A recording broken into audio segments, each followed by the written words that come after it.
reached 2025. We are equal years apart from both year 2000 and 2050 right now.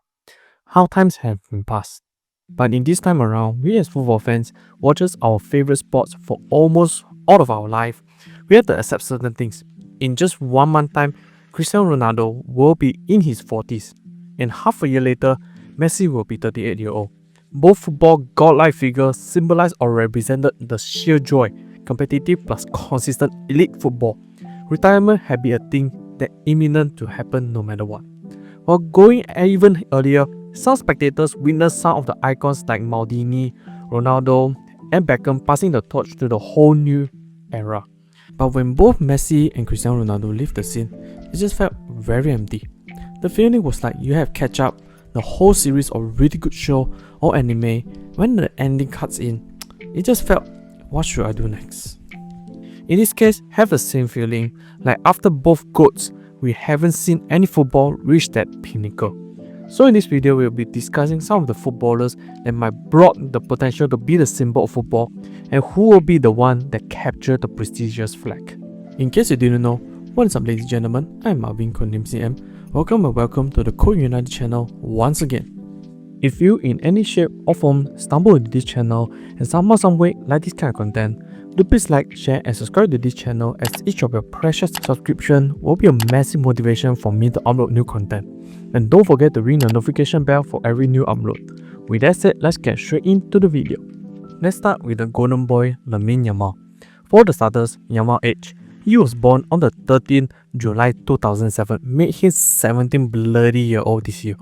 A product from the prestigious La Masia Academy, Yamal had been viewed as one of the academy best prospects. He was selected by the manager at that time, Xavi, to train with the first team along with other young players in the early of September 2022. Then Yamal, who that made his professional debut just 2 seasons ago on 29 April 2023, replacing Gavi in the 83rd minute of the 4-0 victory against Real Betis. While his debut and his first season with Barcelona made him the 5th youngest player in the La Liga history at 15 years, 9 months and 16 days year old. He was not yet been noticed, but the next season is where he made his young name on the map. Although he remained on the Barcelona squad throughout the season, Yamal earned his first start for the club on the 20th August 2023 in a 2-0 victory over Cadiz. His first showcase his expansive dribbling, chance creating and flair playstyle made Cadiz players look like amateur. He was later met with a standing ovation as he was sent off with 5 minutes left in the game. In his next starting appearance, Yamal was named the man of the match after contributing towards 2 goals scored by Gavi and Robert Lewandowski in a 4-3 victory over Villarreal on the 28th August 2023. His impressive play and performance made Barcelona extend his contract until 2026 with a buyout clause of €1 billion. At 16 years of age, Yamal broke several records for the Barcelona during the season, all featuring the word youngest. At the end of the season, he collected 7 goals and 9 assists in 50 appearances for Barcelona, a rather respectable number for such a young age. The following mid-year, Yamal was named into the 26-man squad for the Euro 2024. In the tournament, Yamal again further see his stock rose to another level. 1 goal and 4 assists in the tournament, including the opening assist to Nico Williams at the final against England to win the Euro 2024 title, made Yamal a certified young star but an extremely talented baller. Yamal in such a young age already showed not just in maturity in his game, but bring a sense of flair and creativity left foot, being compared to La Masia legend Lionel Messi and Neymar for his electric playstyle, possible be the symbol for Barcelona. Also, he had achieved certain success as he won the 22-23 La Liga title and recently won Supercopa de España. Even though the only thing I felt Yamal might be a holdback was the amount of games he had been playing. Just made his debut in 2023, he had played 74 total matches in a span of close to 2 years, a number of games of unheard of. The fear of him playing this much of game will bring a toll on his body, and hopefully with him able to protect his fitness and a certain level controlling the gameplay, the sky will be the limit for this kid. Next one, Bukayo Saka. Going straight to the point, Saka, as per right now, viewed to be one of the best wingers or even the best player in the world right now. Saka graduated from Arsenal Academy. Unlike a current tricky winger, Saka actually started as a left wingback under Unai Emery and the early days of Mikel Arteta, responsible to go up and down and deliver accurate cross into the box. While Saka was a bright prospect for Arsenal at that time, showcased his versatility playing multiple roles. However, ever since in 2022, Saka had fixed his role playing as a right winger, where allowed him to cut into his favourite left foot. In the 32-23 season, Saka and Arsenal, after going through multiple seasons of growing pains, Arsenal finally seen a chance to be a title challengers, spearheaded by their star player Saka. Score of 15 goals and collected 11 assists helped Arsenal stay most of the period at the top seat, but Arsenal bottled and lost their steam at the end, losing out to Man City.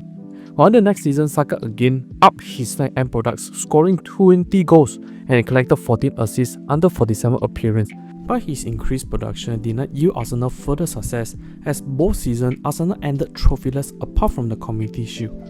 In recent season, Arteta and Arsenal, under obvious weakness in their lack of a top-tier goal-scoring striker, they attempted ill-fated or won by bringing in all position players by the striker. Besides, Arteta this season altered their playstyle, being a more defensive first plus more priority in set pieces, a far cry from their previous season where they emphasized in playing high-tempo offensive one. This move put a heavier burden on Saka to creating sparks of chance or goal scoring for himself. Unfortunately, with the lack of a proper sub for Saka and heavy use of him, he suffered a hamstring injury. Since then, Arsenal seems finding it difficult to break down defense without the Englishman present. Saka currently a symbol or a star boy for Arsenal, basically an icon. The academy graduate that gradually transformed from a young prospect to right now a near world-class winger. While Saka can be a crucial piece not just at club level but also on the international stage, with his sharp movement and direct and curling shot using his left foot, made him one of the more enjoyable players to watch today. However, the lack of silverware with Arsenal will hurt Saka with the same statement with his fellow England teammate Harry Kane, an amazing player but not enough to win the big one. Moving on to Jude Bellingham, another Englishman that had made major strides despite of him barely reaching an age that he was eligible to take alcohol. Jude was starting his career in a local Birmingham and had already showcased his potential as a footballer. Although he started as a left winger, he was then moved to a central midfielder as according to his head coach Pat Clotet, Bellingham himself felt more comfortable in midfield and more comfortable when he got closer to the opposition box. His performance in Birmingham City had Man United bid 20 million for Jude but was turned down. Jude remained in the first team and in just a couple months, heavy rumours circulated him with Man United and Dortmund for his next destination. Impressed by Dortmund records of including young players and regulars in the first team, as evidenced with the likes of Jadon Sancho, Bellingham reported to settle on the team as his destination of choice. The undisclosed fee was understood by Sky Sports to be initial of £25 million, making him the most expensive 17-year-old in history. In Dortmund, Jude proved to his decision to join Black and Yellow to be the right one. In the first two seasons under a manageable growth, Bellingham had gradually become all-rounder and a solid midfielder. But in the last season with Dortmund, he obtained a breakthrough. With Haaland and Sancho leave Dortmund, Jude was seen as a core of the team, and he delivered big time. Scored 14 goals and 7 assists, have Dortmund just one step beating Bayern from winning the Bundesliga title. But Dortmund drew against Mainz 05, eventually failed the task. Even though Jude failed to help his club any silverware, his performance earned him the Copa trophy. The next season, Jude was transferred to Los Blancos with a whopping €103 million, in which might rise to €133 million from add-ons. In the prestigious cup, Jude, instead of crumble under pressure, he transformed again. Playing in a more advanced role, he made his presence known by scoring on his debut and go on to score 10 goals in his first 10 matches for the club, surprised many pundits for his impressive offensive prowess. He entered his season with 23 goals and 13 assists under the 43 appearance, a huge jump of end product, including the winning assist to Vini Jr. in the Champions League final. Bellingham had basically all the attributes: young, bold, big personality, playing in one of the most marketable teams while also having an exciting playstyle. The only thing by him missing is to help his home country England to glory. If he did that, he can easily be the new icon for the football in many years. Despite a new generation of football would not be complete without the two players, Erling Haaland and Kylian Mbappe, both relatively young and achieved several success for their club or country. Haaland, with only just a year elder than Bellingham, Haaland a ruthless goal scorer for Man City, having consistent 30+ goal per season, similar with Bellingham developed huge success in Dortmund before joining the Sky Blue. Haaland had been a consistent threat on goal. He was not viewed to be the symbol of football. Can be the fact of his playstyle came to question as his lack of involvement in the building up and rather a one-dimensional box presence meant the team needs to build the attack around the Norwegian. Mbappe, on the other hand, burst into the scene in the 2018 World Cup. In his PSG, he had countless domestic success, yet in Champions League, he suffered a lot of setbacks. He did join Real Madrid this season, but did not see his comfortable playing up front. Some even say the Frenchman's biggest disappointment is given his unreal talent. Overall, both of them still have the time to grow into the symbol, but have one or two achievements away from going into the category. Same goes with Saka, Yamal and Bellingham. Time will tell who will be the next generation football or the symbol for the pinnacle one. That's the end of the video. What do you guys think? Who will be your pick for the symbol on the next generation football? Or do you have another name in your mind? Comment down below so we can have a discussion. Hope you enjoyed this video. I will see you all in the next one.